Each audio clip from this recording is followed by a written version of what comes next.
Hai semuanya, perkenalkan nama aku Liana Fatmawati. Kalian semua bisa panggil aku Liana atau Lili. Salam kenal ya semua. Di video kali ini aku akan ngebahas tentang suatu penyakit yang biasanya terjadi di mata. Ini tuh sebenarnya penyakitnya itu bukan penyakit berat, bukan tergolong penyakit berat, tetapi kalau kita udah ngalamin hal itu, ini tuh bakalan sangat mengganggu banget dan bikin kita bisa jadi malu karena ganggu penampilan. Yaitu penyakitnya adalah bintitan. Ya, bintitan. Kalau orang umum biasanya ngomongnya bintitan ya. Jadi mereka langsung connect pasti kalau bilang bintitan. Tetapi kalau menurut bahasa kedokterannya yaitu hordeolum. Kenapa aku tertarik untuk membahas penyakit ini? Karena yang pertama, aku tuh dulu juga sering banget ngalamin penyakit ini. Terus yang kedua, aku lihat di sekitaran aku tuh banyak juga yang ngalamin hal serupa, tetapi sembuhnya juga lumayan lama kayak aku dulu. Dan aku yakin itu mereka kayak gitu karena mereka juga nggak punya pengetahuan yang cukup sehingga mereka bisa cepat sembuh dari penyakit itu. Bintitan atau hordeolum itu adalah bentuknya itu kayak jerawat ya, bentuknya itu kayak jerawat. Biasanya itu adanya di sekitaran mata, di kelopak mata sini atau di bagian bawah kelopak mata juga bisa, dan dia juga bisa terjadi pada bagian dalam kelopak mata atau di bagian luarnya gitu. Rasanya tuh biji atau bintitan itu rasanya itu kayak gatal, terus sakit yang pasti. Dia tuh sesekali aku tuh agak lumayan sering gatal, terus sakit atau nyeri itu udah pasti, dan memerah kayak bengkak gitu ya. Gejala waktu dia sebelum munculnya itu biasanya tuh mata kita suka gatel dan kita tuh pengen garuk-garuk terus gitu kan. Nah, dari biasanya kalau menurut aku sih, aku tuh bisa sering kena dulu tuh karena aku suka ngegaruk. Karena saat aku ngegaruk kelopak mata ini, dia tuh pasti akan terjadi suatu iritasi kecil yang maksudnya ibaratnya kulitnya terkupas sedikit atau gimana gitu kan, tapi nggak kasat mata gitu kan, sehingga menyebabkan bakteri atau kotoran itu menyumbat pada bagian luka itu gitu, dan itu bikin mata jadi bintitan itu. Di sini aku mau bikin videonya secara ringkas aja ya, biar kalian juga bisa cepat praktekin, bisa langsung cepat ngobatin sakit kalian itu. Kalau berdasarkan pengalaman aku, pokoknya intinya kita harus jaga kebersihan mata kita. Jadi setiap habis pergi itu mata tuh harus dibersihin. Kan kita cuci muka ya, otomatis mata kita juga kita cuci sekalian kayak gitu. Terus apalagi kalau seandainya kayak kita udah ada penyakitnya, kita tuh butuh juga buat kompres. Jadi biar maksimal kita ngebersihin matanya. Jadi kita kompresnya pakai air hangat aja, terus pakai waslap gitu kan, terus kita usap-usap kayak gitu, atau kita diemin gitu beberapa saat sampai dia udah agak adem, baru kita cemburin lagi berapa kali kayak gitu ya. Kalau kita udah pernah atau kita sedang mengalami hal itu, mendingan kalau menurut aku bersihin dua-duanya aja sekalian. Jadi biar dua-duanya tuh sama-sama bersih dan sama-sama ibaratnya tuh higienis gitu.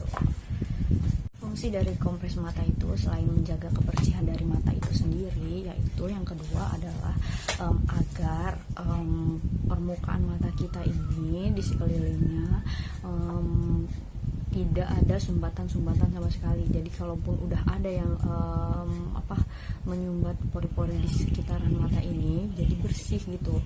Dan kalau dia bersih gitu, jadinya kan dia juga nggak akan ada sumbatan baru atau memperkeruh keadaan dari bintitan yang kita lagi alami gitu.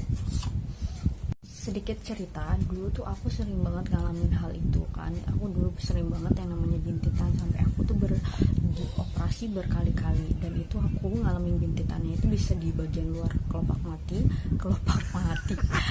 mata, dan bisa juga di bagian bawah kelopak mata. Dan aku pernah ngalamin juga di bagian dalam kelopak mata dan di bagian luarnya kelopak mata gitu. Kayak pindah-pindah gitu, ntar di sini, pokoknya di sekitaran mata gitu terus gitu.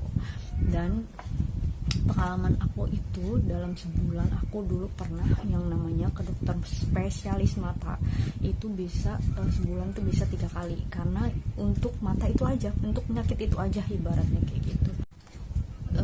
Saat itu aku bener-bener terpaku sama obat-obatan yang dokter kasih. Jadi aku kan ngerasanya udah ke dokter spesialis nih gue, jadi kan ibaratnya gue pasti bakalan bisa sembuh lah gitu kan, ibarat tak kaburnya gitu kan, kayak gitu ya.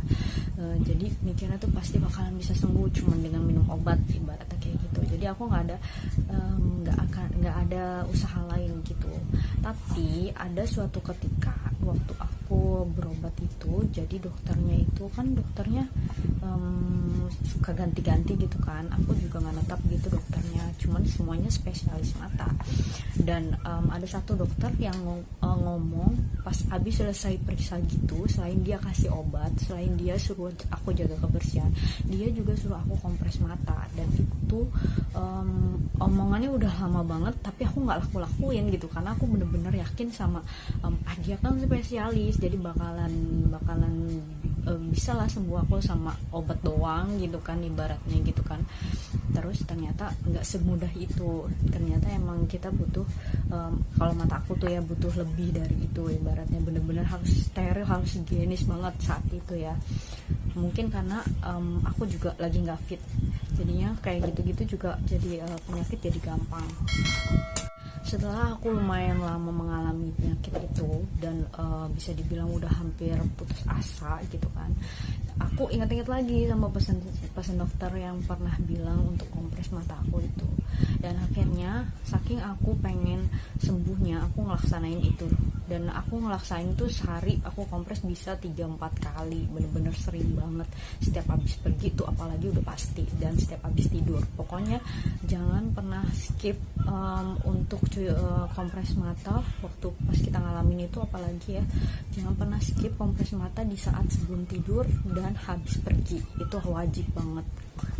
Dan setiap kali aku habis kompres mata itu bener-bener aku ngerasa mata aku tuh kayak udah langsung kayak lumayan mereda gitu, karena kalau seandainya nggak dikompres biasanya tuh kan matanya kayak sering-sering gatal, jadi pengennya digaruk terus. Dan kalau kita sampai nggak garuk itu pasti bakalan makin memperkeruh kondisi mata kita itu. Jadi jangan dilakuin ya. Secara singkat aja aku mau bacain jurnal dari dokter yang aku baca, anggap aja jurnal ya. Penyebabnya yaitu yang pertama itu karena kotor, mata kita kotor karena berpergian, atau lain-lain juga bisa karena kosmetik yang ada luarsa, terus karena juga kontak lens yang gak steril, terus karena adanya juga peradangan kelopak mata, itu bisa banget. Terus karena kita sedang ngalamin penyakit rosea. Penyakit rosea itu apa ya? Cari sendiri ya. Cari sendiri aja ya. Terus yang terakhir itu karena adanya kuman mati yang terperangkap di kelopak mata.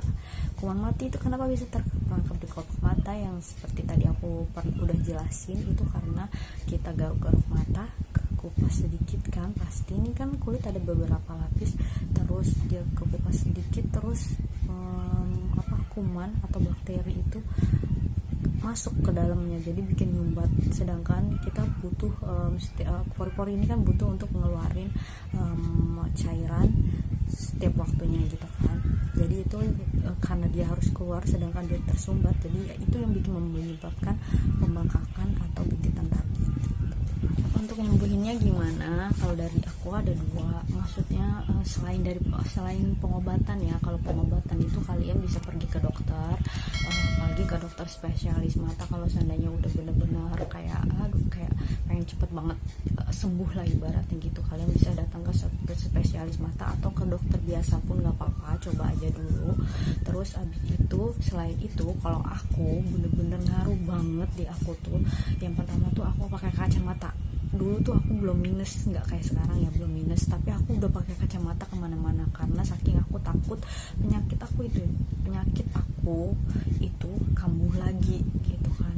Karena itu bener-bener kalau bener-bener mau hilang dan harus mau tuntas gitu, itu harus bener-bener berbulan-bulan kalau aku ya, yang menurut pengalaman aku seperti itu. Dan yang kedua, aku ngelakuin kompres yang bener-bener rajin. Dalam sehari itu bisa 3-4 kali. Tapi kalau seandainya kayak ngerasa kayaknya nih mata atau badan kita nih, mata udah jarang, ibaratnya tuh udah jarang sakit, dan terus badan juga udah lumayan fit, nggak pernah kambuh lagi, nah itu bolehlah dikurang-kurangin gitu, nggak apa-apa gitu, di-adjust aja sesuai dengan kebutuhan fisik kalian masing-masing ya gitu. Tapi kalau mata masih sakit, kayak mata masih ada tuh bintitannya, aku saranin jangan pernah skip buat kompres mata, terutama waktu mau tidur ya, karena itu bener-bener kan kalau mau tidur itu kan waktunya lumayan lama ya, jadi kayak pasti itu bakalan ngaruh banget. Kalau mata kita bersih dalam waktu selama itu pasti bakalan ngaruh banget sama. Udah itu aja. Jangan lupa sama 3 hal tadi, selain berobat biar cepat sembuh, biar nyerinya nggak berasa. Terus yang kedua, pakai kacamata kemana-mana. Terus yang ketiga, jangan lupa juga kompres mata setiap habis pergi, terutama sama sebelum tidur. Udah itu aja info yang aku pengen sampaikan buat kalian semua. Semoga kalian semua yang masih sakit, yang masih mengalami sakit itu cepat bisa sembuh, dan kalian yang udah sembuh nggak kambuh lagi. Kalaupun kambuh cepat sembuh lagi gitu ya.